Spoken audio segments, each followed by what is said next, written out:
What's going on, guys? Your boy Fluff here. Today we're going to bring you a guide on the support necromancer. Because we've been playing so much PTR, we've lost a lot of time on our seasonal character, so to try to make up for that, we've been grouping a lot lately, especially in these speed necro setups. It's an absolutely insane way to get XP in a group, and we're going to take a look today at the support necro setup that we've been running, why we think it's the best, all the gear you're going to need, why you need it, and of course tips and tricks on how to actually play. So without further ado, let's get into the support necromancer. We're going to tackle this a little differently than we usually do. We're going to talk about your key roles that you're supposed to perform as a support necro and how you go about doing that in the best way you can. So your first job as a support necro is to keep Land of the Dead frozen lands up 100% of the time if possible. So how do we do this? First, we stack up as much CDR as humanly possible on a Diablo character. We've got cooldown on the gloves, cooldown on the shoulders. We're wearing a Leorix helmet with a diamond in it with 100%. That's really important. You got to get 100%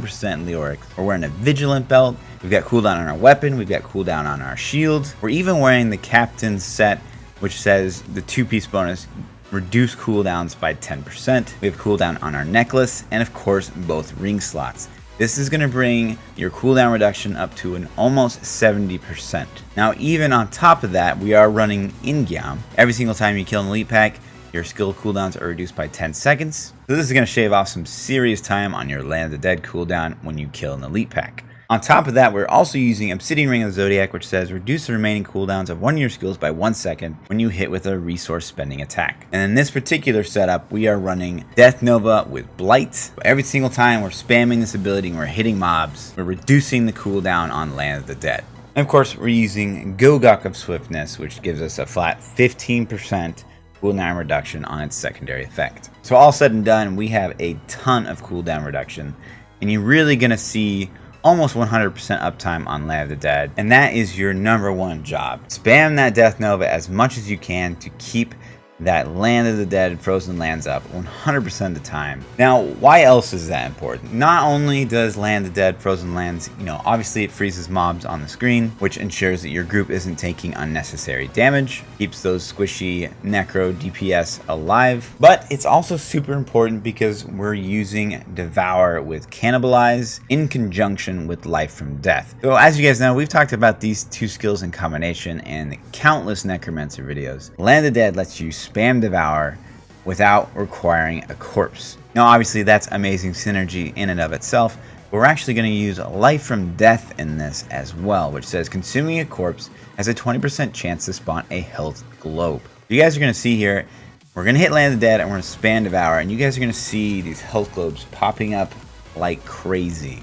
Now, why is that important? Because your DPS necromancers are going to be wearing Reaper's Wraps, which says health globes restore 25 to 30% of your primary resource. And this is basically the only way they're getting resource is from you generating globes. So it's very, very, very important that you're generating these globes as fast and as often as possible. Now, outside of those two key roles, you are going to benefit the group quite a lot in other ways, but those are the two big things you need to focus on. Those are your primary objectives. So with those goals out of the way, let's just take a look at the skills. Again, we're running Death Nova with Blight to proc Obsidian Ring of the Zodiac to take down the cooldown of Land of the Dead. Now you'll see a lot of Necromancers and support builds that run Bone Spear with Crystallization. It is a very good choice, but in our experience, Death Nova with Blight was just a lot more consistent at proccing Obsidian Ring of the Zodiac. When you cast Bone Spirit, you do in fact have a chance to miss, and with Death Nova Blight, you're never going to miss. And of course, the secondary benefits everyone in the group. They deal 15% less damage, and they are slowed by 60%, which ensures you're going to proc Prism Sentence for both of those DPS Necros 100% of the time, and cause them to take less damage, which is great. Other skills, we are running Corpse Lance with Brittle Touch. You're basically never ever going to actually manually cast this. The only time you would want to manually cast this is when, say, maybe you're fighting a Juggernaut and you know that you're going to kill him before Land of the Dead is down, thus proccing your in-geom, and assuming there's like no other mobs on the screen. But again, that's just something you'll kind of figure out as you play, the kind of risk versus reward of actually manually casting Corpse Lance. But by all means, you can get away with not casting it at all. And I will say that this build isn't super serious. As long as you're just doing your job, those first 2 jobs that we talked about, you're basically good to go. But, you know, learning what all you do for the group is really beneficial. Next up, we're running Blood Rush with Metabolism. Why Metabolism? Because we are running Blood is Power, which says after cumulatively losing 100% of your maximum life, all ability cooldowns are reduced by 20%. Basically, Blood Rush Metabolism will make Blood Rush cost double health. So assuming you Blood Rush, you know, 10 times, you're gonna proc your Blood is Power, but that's again assuming that's the only damage that you take. So you're gonna be proccing Blood is Power quite a bit. If you do find you are a little bit more squishy than you would like, you can drop Metabolism for Blood Rush with Potency, but you'll find you're quite tanky in this setup. Land and Frozen Lands, this rune is not up for negotiation. Your group is counting on you to freeze all mobs. We already went into why. Devour with Cannibalize, you could run Satiated here if you felt you're getting enough healing from the health globes, but Cannibalize just makes sure that we're gonna be at 100% health pretty much all the time, and our health pool is pretty generous already.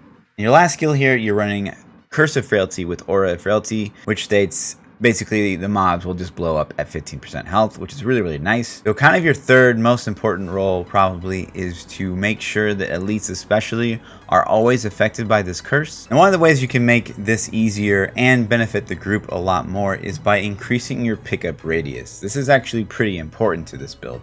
So anywhere that you can get pickup radius, you want to get it, which is basically every armor slot there is, which is gloves, shoulders, helmet, chest, belt, legs, boots, and bracers. You can get pickup radius on all of those pieces. You can get up to 16 yards of increased radius, which if you guys notice, the range of this effect is increased by 50% of your gold pickup radius. So the max pickup radius you can get would be 16 yards. And half of that would be 8, so you could get your Curse of Frailty to affect 22 yards instead of just 15. So if you can get pickup radius, get it. The other reason that is super beneficial to the group is kind of your fourth job, is you want to assist as best as you can in picking up the health globes. It's not necessarily your job to pick up the health globes, it's mostly the support barb's job. And depending on how your DPS Necros decide to set themselves up, one of them might even run Siphon Blood with Bloodsucker, which basically sucks in all health globes within 40 yards of that Necro. So increasing your pickup radius will help you pick up those globes from further away and help the Necros stay at high resource to get those big juicy Singularity mages out. As you guys will see in the gameplay above, we are not just standing in place casting Blight. We are stutter stepping as often as we can to cast Blight to try to pick up globes as best as we can. Now you don't want to take yourself out of the range of the Curse of Frailty.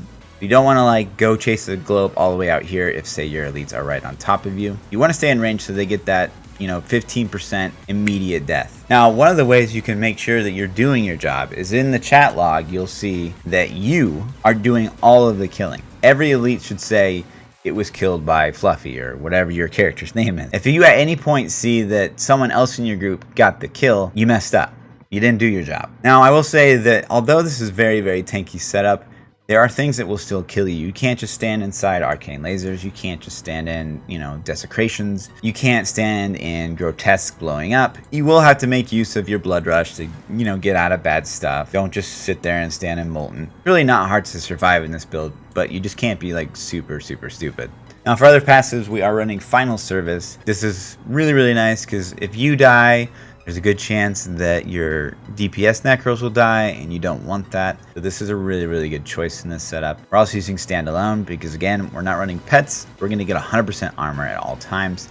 And we're juicing up our armor quite a bit in this build because, you know, as a support class, you don't have to run crit, you don't have to run crit damage. That really frees up a lot of stats for defensive. Of course, Life from Death, we already went into that. And then Blood is Power, we also already went into that. Now let's talk about gear. As a support setup, you're going to see a lot of really weird random pieces, and it might not all make sense to you. So first and foremost, we're running the 2-piece Pestilence set, which says each corpse you consume now fires a corpse lance at a nearby enemy. So just to show you guys, just like, you know, the PTR Blight Spear build that we came out with, when we pop Land of the Dead and we hit Devour, everything's going to be getting hit from a Corpse Lance. And it will pick whatever Corpse Lance rune you have slotted. If you didn't have Corpse Lance on your bar with a rune slotted, it would just pick the default Corpse Lance, which is just 1750 damage. which is really bad in this setup, and you don't want to do that because you're not trying to do damage with Corpse Lance. We're using Brittle Touch, which says enemies become brittle, increasing their chance to be crit by 5% for 5 seconds each time they're hit with the Corpse Lance. So as you guys can see, they're getting hit like crazy from your Corpse Lances, so their chance to be crit is going to be just flying off the charts. Now, Leoric's Crown goes without saying, more cooldown reduction. In-geom, again, being able to blood rush around the map without a cooldown, bringing down the cooldown on Land of the Dead quite a bit every single time you kill an elite pack, are all priceless. In the offhand, we are running a Storm Shield, which basically reduces the damage you take from melee attackers by 30%, or up to 30%. It's a really good item to have here to increase your toughness. And the legs and boots, again, we're running the Captain Crimson's Waders. Now again, as we're going through this gear, guys, you do want pickup radius everywhere you can get it. It's not incredibly serious, but you're going to help your group quite a bit by increasing that pickup radius. For the belt, again, we're running Vigilant. For the jewelry, again, we already went into why we're running Obsidian Ring of the Zodiac. So for the other jewelry slots, we're actually using Lornell's Sunstone, which says your damage reduction is increased by up to 0.95% for every 1% life you're missing, which can be pretty nice if you actually do get low in life. And our life pool is pretty nice in this setup. So, and then our last ring slot, where you're going to run the Oculus Ring, goes without saying here. You're basically going to drop these little DPS circles that your DPS Necros are going to be able to stand in to get more damage. And the cube armor slot, we're also running Aquila's, which says while above 90% resource, all damage taken is reduced by 50%. You're pretty much always going to stay at maximum essence. And the last two combinations are kind of strange, and that's why we're going to go talk about them in great detail. So in the cube for the weapon slot, you're going to notice we're running Ahavarion, Spear of Lycander. I probably just butchered that pronunciation. Chance on killing a demon to gain a random shrine effect. Now, alone, this item is pretty cool in a group because every single time you kill a demon, you're going to give the people in your group, a 2-minute buff with just a random shrine effect, whether it be cooldown reduction, attack speed, random shrine stuff here, guys. So that's really nice. But on top of that, for ourselves, we're running the Gloves of Worship, which says shrine effects last for 10 minutes. So those 2-minute buffs you're getting for the group will actually last 10 minutes on yourself. And then kind of the last support combination we're running here involves Strongarm Bracers, which, as you guys know, enemies hit by knockbacks suffer 30% increased damage for 6 seconds. This will proc it for the whole group. Just as long as something gets hit by a knockback, it will take 30% increased damage. So how are we going to do that? Well, we are running Halicon's Ascent, which says when you activate Land of the Dead, you mesmerize nearby enemies with your skill, causing them to jump uncontrollably for 8 seconds. That's right, guys, we're actually found a use for Halicon's Ascent, that Mickey Mouse necklace that you see from time to time. And again, guys, just to show you what that looks like, I'm going to hit Land of the Dead here. A lot of these mobs are going to start jumping uncontrollably, and that will proc the Strongarm Bracers for people in your group. Lastly, for legendary gems, we are using Ice Blink, which says your cold skills now apply chill effects, which slow the enemy's movement by 25%, which is really nice because, maybe enemies will be outside of your blight radius, and this makes sure that when they get hit by your Corpse Lance, they're going to get that snare, which again will proc the Crisbin for the Necromancers. But most importantly, it will increase their chance to be crit by 10%. Again, Corpse Lance is firing off like crazy, which again will proc the secondary effect of Ice Blink. We're also running Goga for Swiftness. We already talked about why. We get the cooldown reduction. Plus we get attack speed, which actually helps fire its off Corpse Lances faster. For last gem, we're running Gem of Efficacious Toxin, which says you poison enemies for blah amount. Again, guys, we do like no damage in the setup, so that primary effect just sucks. But all enemies you poison take 10% increased damage from all sources and deal 10% less damage. Blight's going to reduce their damage. Toxin's going to reduce their damage. Toxin's also going to increase the damage that they take. One of your DPS Necros is also going to be casting Decrepify, which will decrease their damage even more. And of course, you're going to be getting Ignore Pain from the ZDPS Barb. You're going to feel quite tanky. Stat priority, this is a basic ZDPS setup. So things like Vitality are going to be super important. Cooldown reduction is obviously your #1 priority. Attack speed is going to help you a lot for firing off faster Corpse Lances. But overall, it can be pretty forgiving. It's just, again, important to have that maximum CDR. Make sure you're doing your 2 primary roles for the group. But outside of that, it's not super serious. So for the gloves, you're going to want Vitality, you're going to want cooldown reduction. Actually, you really want attack speed here too. Life per hit is kind of a default role of Gloves of Worship, so you can't do anything about that. Shoulders, Vitality, cooldown reduction are your primaries. Outside of that, life percentage, You could even roll off int to say like strength or dexterity to get more armor, which might sound pretty weird. But as you guys can see, if you hover over your strength and dexterity stats, every point of strength or dexterity you have will increase your armor by X amount. Basically, on any piece, we could replace intelligence with strength or dexterity, and it doesn't really matter. If you're playing classes like a support monk or a support barb, it'd be pretty easy to get all this gear outside of the 2-piece pestilence, because you don't even care about having intelligence. So on the helmets, you know, vitality is the main stat you care about, and obviously a socket, and it is a Leoric, so you want to have that 100%. Even if it's not ancient, get that 100%, because the only thing you care about is cooldown reduction. Outside of that, you know, life percentage would be good. Just invite life or armor. Just make sure to get that pickup radius if you can on the secondary. And even in these gem slots, you could run red gems, you could run green gems. We just ran diamonds because that's what we had. On the belt, again, cooldown reduction and vitality, and probably life would be the top 3 to get. Pants, vitality, and armor and sockets are your primary stats. Boots, armor, vitality, probably movement speed. You guys are probably seeing a pattern at this point. You know, a lot of these stats aren't super serious. Stats you're concerned about, you know, on the in-geom is cooldown reduction. Attack speed would really be nice to fire off more lances. Outside of that, you don't really care about what the other stats are. You know, life per hit would be okay. But storm shield, vitality, cooldown reduction are your big stats. You want to get that secondary melee reduction up as high as you can. And then life is really nice on a shield. You can get up to 18% life on a shield. Bracers, armor, vitality, resistance to all elements. You could even get, you know, life per hit. Anything that's going to up your toughness, guys.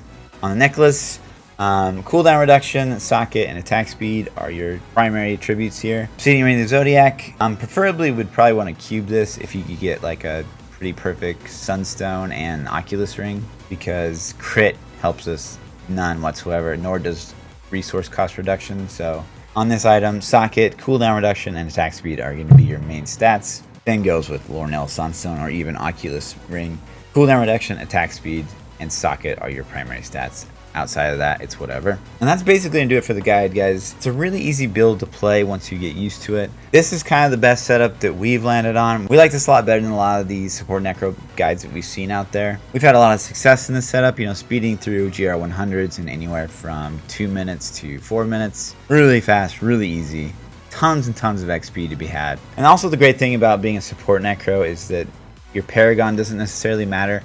Whereas if you're going to try to be the DPS necromancer, people do tend to judge you based on your paragon level. So if you're trying to be a DPS necro at maybe paragon 800, you might not have much luck. Whereas if you're playing a support necro, you know, your paragon doesn't matter and people are going to let you in the group, just as long as you're good at the class you're playing.